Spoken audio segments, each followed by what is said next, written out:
But I do believe that there is a large segment of this population in the United States who really believes that Trump is like a Hitlerian figure. So COVID's passed, but now they're saying there's no handbrake. Let's keep going. Let's keep going with the surveillance state. Look, there'll be cameras in your car tomorrow. There'll be cameras in your house the next day. For some reason, farmers like the weather better than actually business management, even though you can get high prices of commodities for them.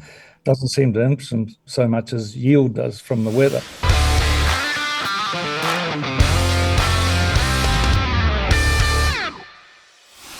Welcome once again to the Aussie Wire. Today, we're exploding the bloodbath myth, the idea that Trump is promising violence if he doesn't win. I don't particularly enjoy defending Trump, but the legacy media lie about him so much that they leave me with little choice. Then we'll hear from John Ruddick MP about video cameras in cars in Australia. Is there any privacy left in the world? And finally, we'll speak to a man who seems to be able to pretty much single-handedly replace the entire Bureau of Meteorology.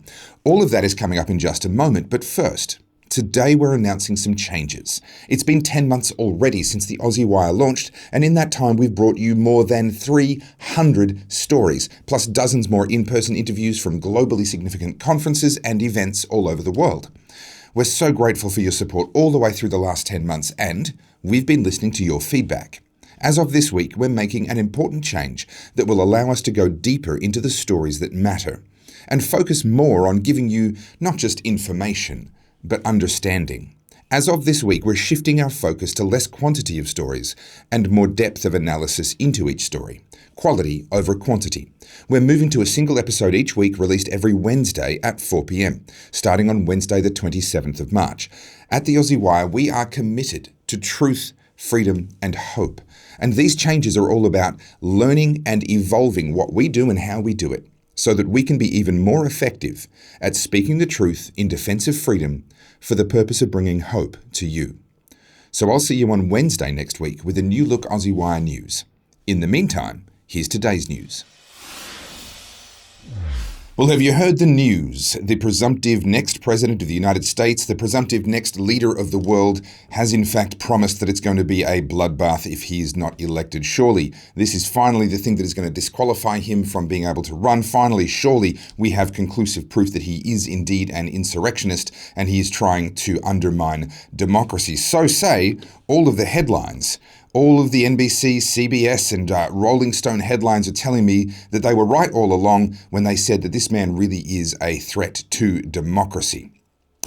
But before we conclude that, we have to ask ourselves the question whether there is perhaps a little more to this story. And bringing us this story is our US correspondent, Julie Hartman. Julie, thank you so much for joining us. Thank you for having me. Julie, what is going on in these headlines? What are we looking at here?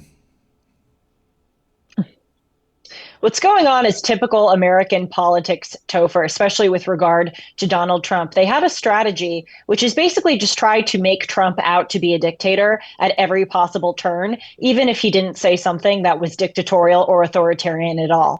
And we saw here that at a rally over the weekend, former President Donald Trump was actually talking about China and electric powered vehicles. And he was talking about supply chains and manufacturing of those vehicles. Honestly, the exact details of what he was talking about aren't necessarily important here. But what is important are that the details were about economics. He was talking about something pertaining to economic policy. And he was saying, essentially, if I'm not elected and I don't enact these policies, he was talking about slapping on tariffs on China. He said, it's going to be a bloodbath. Yeah. But here we have the media taking that term and then saying that he's promising a bloodbath if he's not elected. Totally dishonest. And in case anyone doubts Julie's analysis there, we've actually got the video, the bloodbath clip in context. It's going to run for over a minute, so bear with it, but you'll see the comments in context. Mexico has taken over a period of 30 years, 34% of the automobile manufacturing business in our country. Think of it. Went to Mexico. China now is building a couple of massive plants where they're going to build the cars in Mexico and they think that they're going to sell those cars into the United States with no tax at the border. Let me tell you something to China. If you're listening, President Xi, and you and I are friends, but he understands the way I deal, those big monster car manufacturing plants that you're building in Mexico right now, and you think you're going to get that, you're going to not hire Americans, and you're going to sell the cars to us. Now, we're going to put a 100% tariff on every single car that comes across the line, and you're not going to be able to sell those cars. If I get elected, now, if I don't get elected, it's going to be a bloodbath for the whole, that's going to be the least of it. It's going to be a bloodbath for the country. That'll be the least of it. But they're not going to sell those cars. They're building massive factories. A friend of mine, all he couldn't be clearer. He's talking about cars, manufacturing, economics. He's talking about China having access to the US market. He then talks about, if I get elected, I'll do this. If I don't get elected, it's going to be a bloodbath. He's talking about economics, and then he goes back to talking about cars. Julie, how come the media think they're going to get away with this in an age of social media and X and places where we can all share the original video with each other like that? Well, frankly, Topher, despite those advantages of social media where you can actually see what happened, the media continues to do this because they've gotten away with it so many times. I mean, this goes back to when Donald Trump was running for president. They would pick anything he would say and take it out of context. When Donald Trump became president, they launched this Russia collusion hoax. Sure. Then the second time around, they had the Hunter Biden laptop story was Russian disinformation. This is their constant strategy. They lie in a way that helps them and makes the former president look bad and authoritarian. And then when it is exposed, they just kind of, let it go and move on. So the strategies worked for them. So of course they're going to continue to do it. But this is the thing. The people writing those headlines must, at least some of them, must surely have seen the video.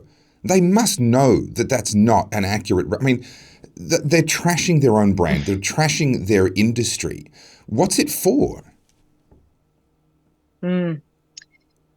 Well, part of me believes that a lot of them are very much motivated by their own power, of course, and they know that many Americans will not double check and that they can get away with a dishonest headline that makes Donald Trump look bad. But I think there's another component to this, which is that I think that many people believe that they are engaging in what's called a noble lie, that even though it's out of context, even though Donald Trump didn't really say that there would be a bloodbath if he didn't win, let's make it look that way, because then people won't vote for him and it will save us from the greater evil and the greater moral catastrophe of him becoming president, which is far worse and will be far more destructive to the country than lying right now. And so I don't want to give them full credit on that, because I do think a lot of people are just very power hungry and it's not for this noble purpose. But I do believe that there is a large segment of this population in the United States who really believes that Trump is like a Hitlerian figure and that they have to do whatever they can, including lying, to save us from the disaster of his presidency. I think that is dangerous. It is incredibly dishonest. Trump is not a Hitler. He is, I think, the farthest thing from it. I will proudly vote for him in November, barring, at least right now, I plan to vote for him, barring an unforeseen circumstance. But this is what the country believes, that he is a Hitler, and we're just saving ourselves from his term if we lie. Noble cause corruption. Putting aside that for a second, the choice of words isn't ideal. I'll acknowledge that. In the context of what he knows the media has said about him in the past, the choice of the word bloodbath is not ideal. It does seem to be really kind of giving them what they would be looking for. Do you think that Trump is choosing his words to actually play the media? I mean, it's correct. It's not a misuse of the language. Here's Merriam-Webster, a bloodbath being a major economic disaster. He's using the word correctly. Did he choose that word specifically to bait the media and to make them go through this again?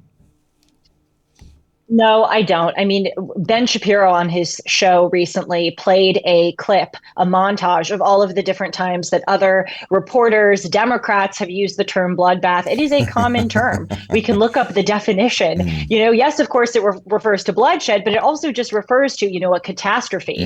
And so, no, I just think Donald Trump speaks the way normal people speak. Normal people use that term. And then the media, acted in bad faith. One of the concerns that I had about Donald Trump before he became president the very first time, I wrote a blog post about him and stating what I thought he would be likely to do well and the concerns that I had. And one of the concerns that I had was his instinct towards protectionism. And that's what we see coming out here in his comments around Chinese-owned factories in Mexico making cheap cars and trying to flood them into the American market. His solution, as he's saying it there, is a 100% tariff, which tariffs, of course, are paid by the buyers. That's essentially increasing the cost of buying a car car for Americans, with the idea, of course, that they would then buy an American-made car. Do you believe that this is actually going to be a good policy, and do you believe that this is the right thing to be using economic policy for what is essentially geopolitical purposes? I think it is a good thing to punish China and to limit China. And as we have talked about on this program, Topher, China's infiltration and subversion campaign in the United States, and frankly, all around the world, is second to none. And it is terrifying, not just economically, but what they are doing as far as spying, what they are doing here in the United States as far as making and manufacturing the fentanyl, sending it to Latin American drug cartels who funnel it across our border. They buy farmland next to our military bases. They buy off our leaders. So I can understand where you're coming from economically. However, I do believe that China is a massive enough geopolitical threat that we have to do what we can to limit their infiltration. Well, it seems that Donald Trump agrees with you, and we'll find out in November whether the American public are on the same page. Julie Hartman, North American correspondent, thank you as always for joining us here on the Aussie Wire. Thank you, Topher. Well, if you're a car buff, you might want to become a classic car buff, because pretty soon what's left of your privacy in your own vehicle is going to be gone. At least that's if the federal government gets its way, with new in-car cameras to monitor your every move. Here to discuss it with me is the Honourable John Ruddick, MLC. John, thank you so much for joining us. Good to see you, Topher. Now, as a Libertarian MP, privacy is something that you've always been very, very big on, and you're certainly still big on now. Does this strike you as the correct balance between privacy and in the privacy of your own car versus public safety? No, this is overreach in an alarming way. Now, I want to make it clear that I am all in favour of car manufacturers offering this to consumers, and if consumers want it, they can go and buy that car. Sure. What I am extremely opposed to is for the government to say that you cannot sell a car in Australia unless it has this big brother inbuilt technology. And that's the direction that Europe is only in 2026, not far away. And of course, there won't, there'll be us pushing back against us in Australia, but the rest of us seem to have seem to think it's no big deal. Now, it is a big deal because there was a little book in the 1940s called 1984. And I remember, Topher, when I was growing up in the 80s, it was compulsory reading for all school children. Okay, because at that time, we were all rightfully concerned about the Soviet Union and communism. Okay, well, they fell over, but now we seem to be sort of bringing it in by stealth. And I looked up before I came on your show, Topher. I looked up today the car statistics, the car fatalities in Australia. It's very interesting. There's a whole Wikipedia page on it, and the interesting car fatalities are dropping, endlessly been dropping since the early 1980s. Yeah. Okay, and that's a great thing. Yeah. And that's a great. Car manufacturers don't want their consumers to die, so it's not like we are addressing a major problem. Yeah. We have look. I know there'll be people watching who've had family members either lost or badly injured in a car accident. Of course, it's a terrible tragedy. But our job in terms of public policy is to look at the big trends. Now, here's some statistics for us. Sure. Okay, so we have about 1980 was the high water mark of car fatalities in Australia. And it was about, for every 100,000 people in Australia, we would have about, in 1970, we had 30 people die in a car accident per year out of 100,000. Sure. And ever since then, it has been steadily dropping. And last year, it was 4.8. 4.8 people out of 100,000 would be dying on the roads each year. Now, that is an incredibly low statistic, considering how many cars are on the road. And that is a credit to the car manufacturers. They're making safer cars, and that's a good thing. So, no, we don't need this. As I say, if consumers want it, good. I've got one more important point to make. Sure. This is where I think it ends up, Topher. These cars are so digital these days and so computerized and everything, right? That if we let this thing in where it's compulsory that your car has all this high tech in it, it'll then be a small step before they plug it into the state. So the state can monitor what we're doing. So it's not just the car telling you that you're going sleepy or whatever. Yeah. the state can keep an eye on your behaviour. This is classic Big Brother. Well, I want to get to that exact issue and sort of the slippery slope argument, the slices of salami type of argument in just a moment. But you've made some great points just in response to this sort of initial concept of what this is even really all about. I actually reread 1984 last year because I wanted to catch up on current events and see what was happening in the world. And 1984 brought me well and truly up to speed. It is quite concerning when you reread that and you see just how much we've actually gone down that path. But there is fundamentally a belief for a lot of people, coming to your point about it's not long before the state will get involved, there's a lot of people who sit there and go, but what's wrong with that? The state is benign. The state has been nice to me all of my life. There's a lot of people that would describe such a statement as the one you've just made as quite paranoid. How would you respond? Well, look, there's been a lot of human suffering in history. And most of that human suffering, particularly in the 20th century, was not caused by floods or pestilence or, plagues. It was caused by big government, okay, whether it was big right-wing government or big left-wing government, which is usually far worse. And so government has been, since we built the pyramids, government has been the greatest threat to humanity. The libertarian starting point with government is that it is at best a necessary evil. But now some libertarians say we shouldn't even have a government, that we can, phase the government out over a couple of generations, which I am sympathetic to.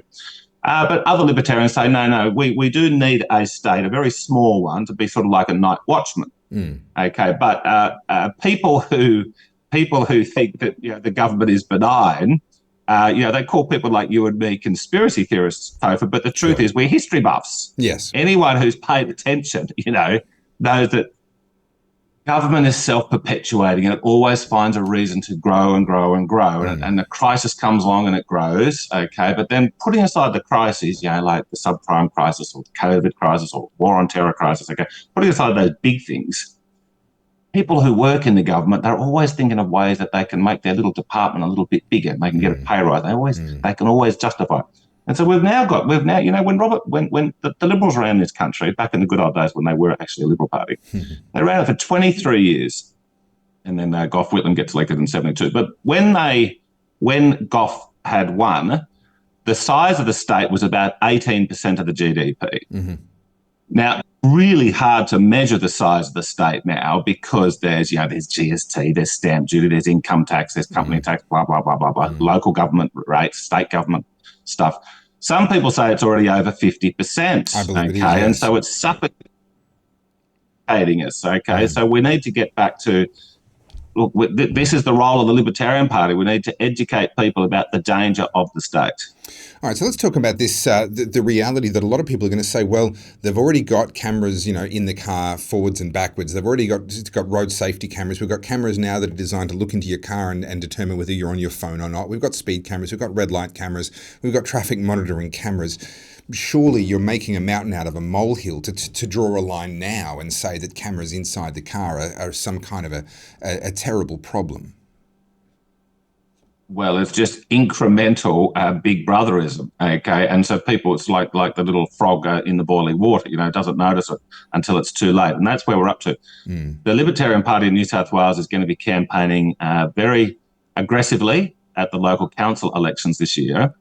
And one of our major planks is the erection all around us of the surveillance state. Now, these we're seeing it everywhere, these so-called smart cities. Now, they're putting these very sophisticated cameras are on pretty much every street corner these days, particularly where there's traffic lights.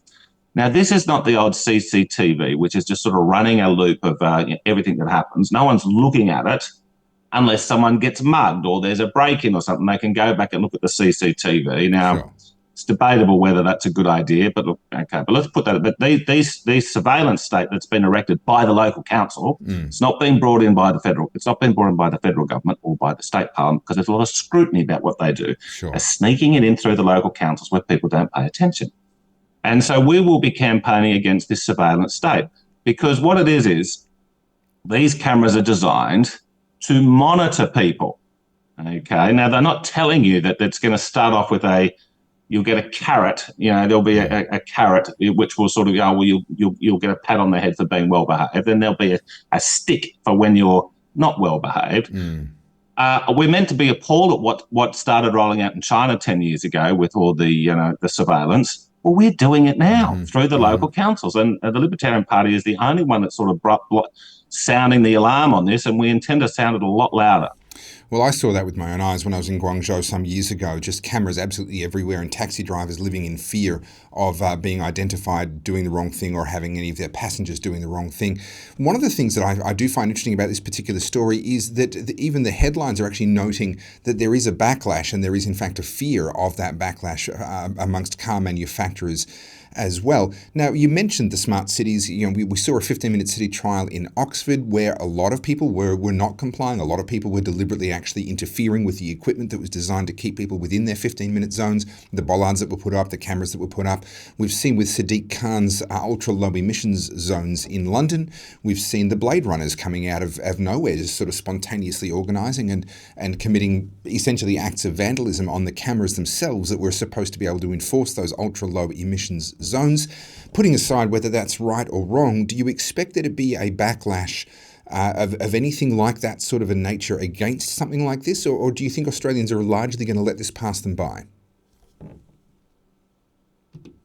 Well, it's a look. What happened with COVID is, I reckon that we had about 15% of people in Australia, and Australia was internationally infamous for how the people, just went along with being treated like farm animals. All garbage, all unnecessary. I think at the beginning, for the first 3 months, COVID was just a randomly freak version of the flu, and it was knocking over elderly people and people with other illnesses. Now, that being the case, people would have self-isolated. Okay, we didn't need the state to lock us down, and then the market would have worked it out when it's safer to come out.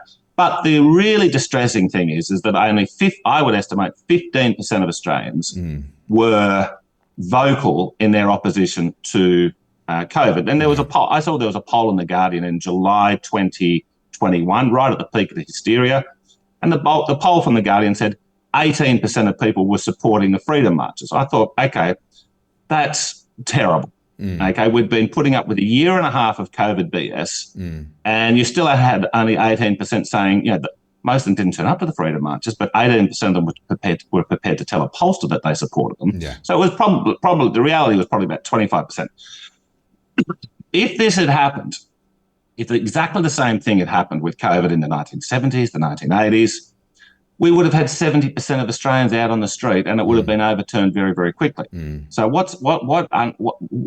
of the very sad downsides with becoming a very peaceful and prosperous society, which Australia still is that we become intellectually lazy, and we become we sort of don't care about the long term. Yeah. So I think what happened was that the people who have these big brother impulses looked at it with glee when they saw that 85% of Australians were happy to be treated like farm animals. Yeah. So COVID's passed, but now they're saying there's no handbrake. Let's keep going. Let's keep going with the surveillance state. Look, it'll be cameras in your car tomorrow. There'll be cameras in your house the next day.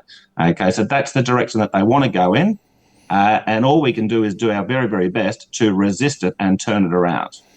Well, when I came back from Venezuela in 2015, I spoke at the Friedman Conference shortly afterwards, and my underlying message was we have to fight every single thing. There's no such thing as an issue that's too small.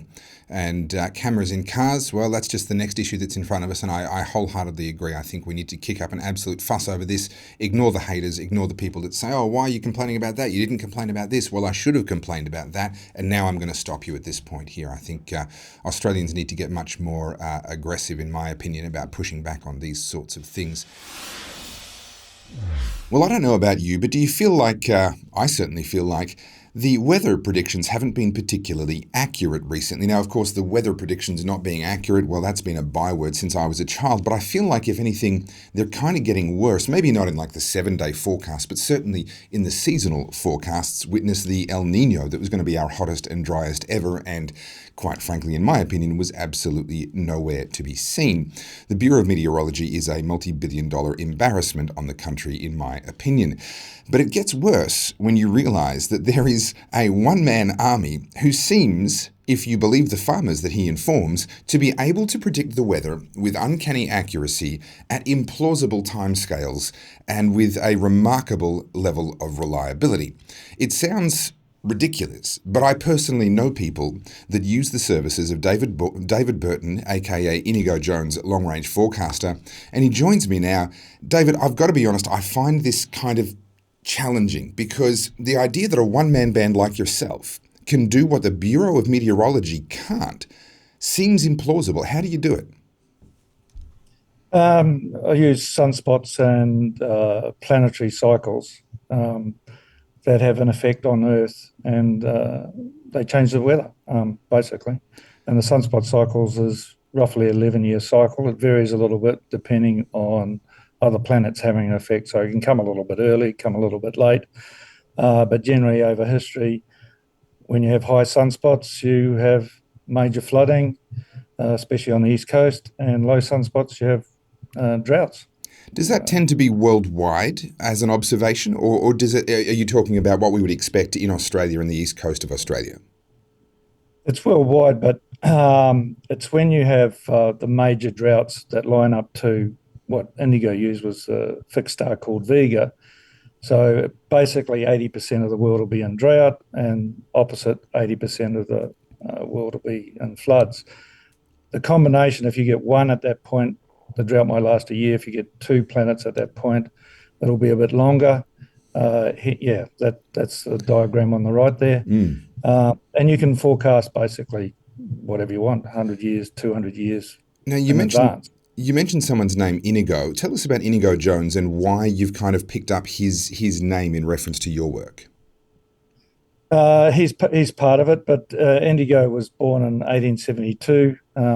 He's well known for the older farmers, especially farmers' parents and stuff like that. And he was taught by Clement Waggy and used sunspots. He died in 1954, lived at Peachester, which is just north of Brisbane, and used sunspots on planetary cycles, basically using that line on the chart there. So when they're on the northern side there, they line up, you have a drought, and you can see by the table down below there that they were all forecast way in advance, and farmers knew there was a drought coming in 2019 and 20. So the sunspot thing I can understand. We talk about sunspots regularly here on the Aussie Wire. The planetary thing, I've got to say, sounds a little bit woo-woo. What's the connection between the planetary alignments and the sunspots?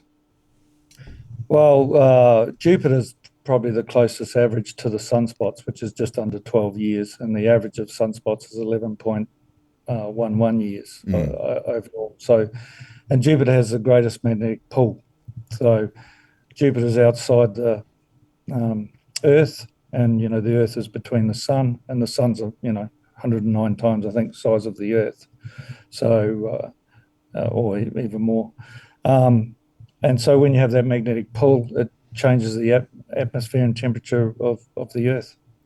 So I'm trying to understand the method of action here. Would it be comparable a little bit to saying the Moon orbiting around Earth is obviously what dictates our tidal cycles, and that these large planets with their mass are actually somehow exerting an influence on the Sun as they orbit, as they align, as they disperse, etc.? Yes, that's correct. Well, the Moon actually pulls the Earth up, and the tide goes out. It's called land tides, because water doesn't move. Yes. So, when you talk about a moon cycle, it's 29 days, but to be exact in the same position goes to 19 years, and then to get to exact second, it's like 1,040 years. So going back 20 years and saying this is ever is just ridiculous. It's just a waste of time. So if this is working so effectively for you, why? I mean, we understand a lot about sunspots. I've got a video here from NASA that you use in your presentations that educates people on sunspots. This is a relatively well-known thing. Why aren't the Bureau of Meteorology applying these same techniques? Well, that doesn't, it doesn't fit the global warming narrative to push. That's why they, delete data in history, like Jennifer Massey said. Yeah. And the shorter term you can go, then you can keep people, scared on shorter term. But we've got data of floods and droughts were way worse in the 1800s, and my research shows that the floods were even more massive in the 1700s, because you shouldn't be living in floodplains, as the Aborigines said. So you've got to keep it all short term, so people don't remember, and then they can sell. Councils can sell land in floodplains, and then you can sell insurance, and then you put up the rates and keep everyone in stress, So, therefore control. So given that we're spending such extraordinary amounts of money on the Bureau of Meteorology every single year, and certainly in recent times you can't really defend their record in terms of a multi-month scale, you've got a bit of a challenge that you've offered and no one's taken you up on yet. Tell us about the challenge that you're offering. It's an offer that's too good to be true, surely, if the Bureau of Meteorology really are as good as they seem to think they are. Well, yeah, I've put it out to anyone, but anything, say a year out, pick a location and tell me what the weather is, and I'll bet you your salary. Yeah, an entire year's salary. Yeah. So hang on. Let me make sure. Let me make sure I understand the rules. I can pick the date. I can pick the location. More than 6 months, because they're using satellites for the first 10 days. Okay, sure. So let's say it's got to be 9 months away at least. But within that or after that point, I can pick the date, the location, and then you'll tell me what the weather's going to be, or I have to guess. Who's? Well, you have to tell me what you're going to bet on, and I'll tell you what I'm going to bet on. Okay. But if you lose, I get the money. I see. And if they win, I'll pay them their. You'll pay them, all right. Salary. Well, it's interesting to note that you actually, you've got a lot of clients, and some of whom I know personally, and this is what I find so fascinating. I've got to be honest, when I first came across your work, which was many, many years ago now, I was quite skeptical, and I still find it a little bit hard to accept. My rational mind just hasn't quite accepted that it could really work that way and become as predictable. Well, you can bet your salary as well if you want. Look, betting my salary would be very, very easy for you to pay. Let's just put it that way. If you did happen to lose, you would probably you'd be able to pull it out of your pocket. So I do wrestle with it a little bit, but I personally know people that use your services and absolutely swear by it. And they're betting big money. These are primary producers. They make big money decisions every single year. And it's quite an extraordinary thing. Are you making progress in educating the public? Is there a growing public awareness and acceptance, or are you just kind of working away in the background and no one really knows? No, well, my main thing is commodities. I'm a licensed futures advisor, and so the method of Gann he was using astronomy and geometry. So I've been doing it since 1983, and I went out on my own in 1990. So if I wasn't doing any good, I wouldn't be in business. I'm actually paid on performance as opposed to the public servants on Centrelink. Sure. But for some reason, farmers like the weather better than actually business management, even though you can get high prices of commodities for them. Doesn't seem to interest them so much as yield does from the weather. Yeah. So since I really started, I've been using Indigo and Gann together over the last, 25 years, the weather really attracts them. I don't know why more. Obviously, there's a lot of money picking when to plant and spray and all those sort of things. Yeah. Or sell the cattle. We sold the cattle like 2 years before at the top, before the drought started. But yeah, there's a huge following now because I've actually using it on the weather. I've got 57,000, I think, on Facebook and nearly 8,000 on Telegram. So yeah, it just keeps growing. The knowledge for weather is increasing, so I'm going to expand that side of the business as well. So W.D. Gann famously made a fortune during his lifetime, and there is, of course, speculation and rumour around exactly how he did that. You make the argument that he genuinely was able to predict what weather was likely to be, and therefore what commodities prices were likely to be, is my understanding. Or was he directly predicting the commodities prices, or was that a subset of his predictions on the weather? No, his main one was doing the commodity stocks, Directly, yeah, okay. horse racing, and he was the first one to have a private metal plane, and he used to fly to Cuba and play the Cuban lottery. He was just unbelievable with numbers, geometry, and astronomy. See, he's basically my main teacher. This is where my rational brain kicks in and goes, you can't predict horse races using that. Anyway, putting that aside for a second, Gann wrote a lot of books, but was almost deliberately obfuscating what it was that he was saying. But you've managed to somehow decode something valuable out of that. You've taken the work of Inigo Jones as well and combined those two. Do you have a protege? Are you going to write a tell-all book at some point in time and help us mere mortals like me be able to do some of this work? What I want to do is initially put Inigo's information and old books together this year, and then put all the main flood and drought cycles out probably another 1,000 years. Okay, wow. But obviously you have to do your own locations, because it's not just those points. Because floods, you have to go to the location and also run the cycles from that. So basic stuff they can do. Obviously, I'm not going to give away my secrets. Gann said the same thing. My secrets aren't for sale. So he did write a book called Tunnel Through the Air, which I've decoded, and it's a love story, but it's got all astrological cycles in there. I just find it so hard to accept, but I have to, because I know people that love your work and absolutely swear by it. Look, I find this stuff fascinating, and I'm so grateful you came down last weekend and you spoke at the Triple Conference as part of our big ideas for a better Australia. Certainly better weather forecasting would have to be a wonderful thing for our primary producers. And I'm just wondering, before we finish up, David, what's the weather going to be on Saturday at about 2:00? I was planning a barbecue. Could you just... David Burton, thank you so much for joining us. I haven't got my ephemeris in front of me. David, thank you so much for joining us. I'm going to catch up with you from time to time. You know what we should do? We should get together and have you make a prediction live on air that's time-stamped on air, and then we'll let that play out a year later, whatever timeline you choose. You can choose the place, you can choose the amount of delay, the amount of lead time, and obviously choose your prediction. What do you reckon? Are you up for a challenge like that? Yeah, absolutely. Fantastic. Well, David Burton, we look forward to having you back on. Thank you for watching the Aussie Wire News. This is our last Tuesday episode, and in fact there will be no episode on Thursday of this week. Instead, we'll be coming to you on Wednesdays from now on, starting next week, with a new look format that focuses on depth of analysis and ensuring that you don't just have information, but that we give you understanding. It's a response to your feedback, and it's all part of our ongoing commitment to bringing you the news with truth, freedom, and hope. You can follow us via @TheAussieWire on all the social media platforms. You can catch up on past episodes and our blogs on our website, theaussiewire.com. And if you'd like early access to all 3 days of the Triple Conference, become an Aussie Wire Insider today via the link in the description. All the sessions from all 3 days will be going up in the next 2 weeks. Thanks for watching. I'll see you on Wednesday next week. I'm Topher Field, and this is the Aussie Wire News.